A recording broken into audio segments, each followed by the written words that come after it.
let's talk about the ore sorter, because I've watched a video which kind of explained it all to me, and we'll put the link up above here now so people can go to that.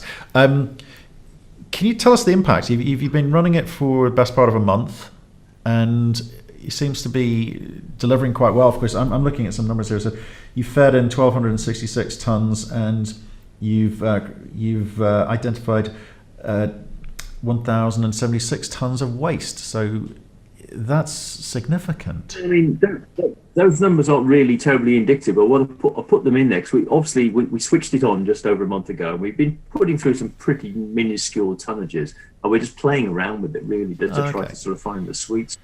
And we're using different types of ore. Some of the ore is actually sort of more massive sulfide. So really, I put those numbers in there to show people, hey, it was a pile of rubbish, basically, sub-economic, very uneconomic material. We passed it through the ore sorter, and we just pulled out 200 tons at like 7 grams, and the rest of it is a big pile of waste. And that just shows what this thing can do. And the video shows it. It's going in, it's crushed material, which is 80% waste rock. And if you look at underground, if you just eyeball that, you can see, well, hello, 80% of that face there is waste, and 20% of it is a band of ore. That's exactly what the ore sorter does. When that thing's all been crushed, it can actually eliminate all that waste and just scavenge out that sort of high-grade band of the sulfides where the gold sits, and that's what it does. So I think we can see straight away it's great at just scavenging out sort of the ore out of the waste. And we won't put our best material through it because it's not an exact science. There's always going to be losses. Like, you will get ore going into the waste system, and you will get waste going to the ore system. But I think the best way of describing it is a waste remover. That's what it is. It's a waste remover, and it's an ore scavenger.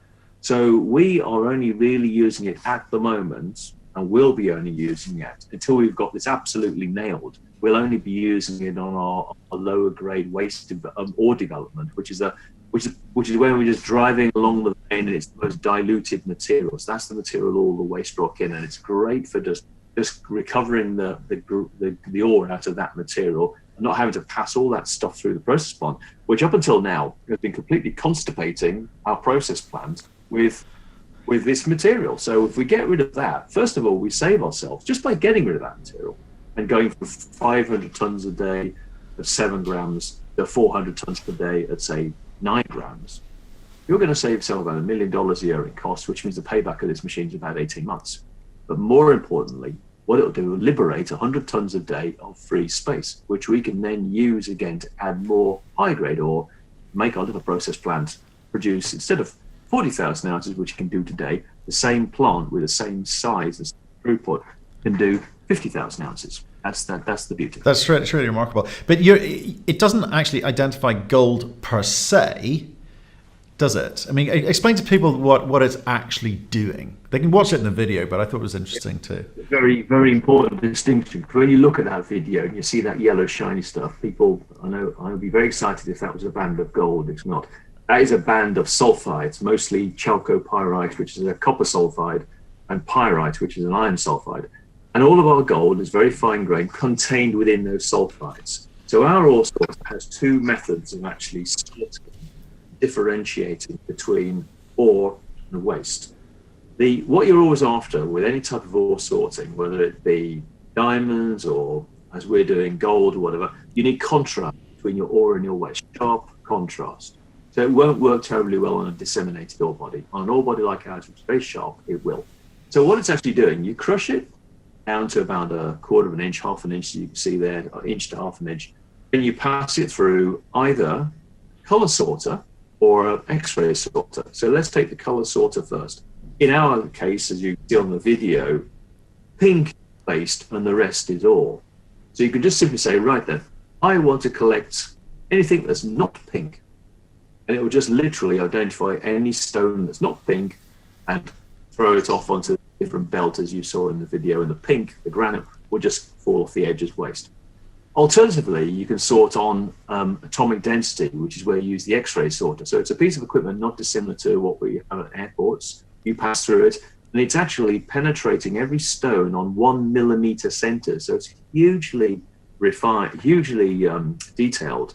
So, and it's a 3D sample. So every stone gets analysed for a percentage or its atomic density. And of course, the granite rocks are much less dense than the sulfides and the ore rocks. So again, there's a big contrast in density between what is the ore and what is the granite. So again, we can sort on X-ray as well.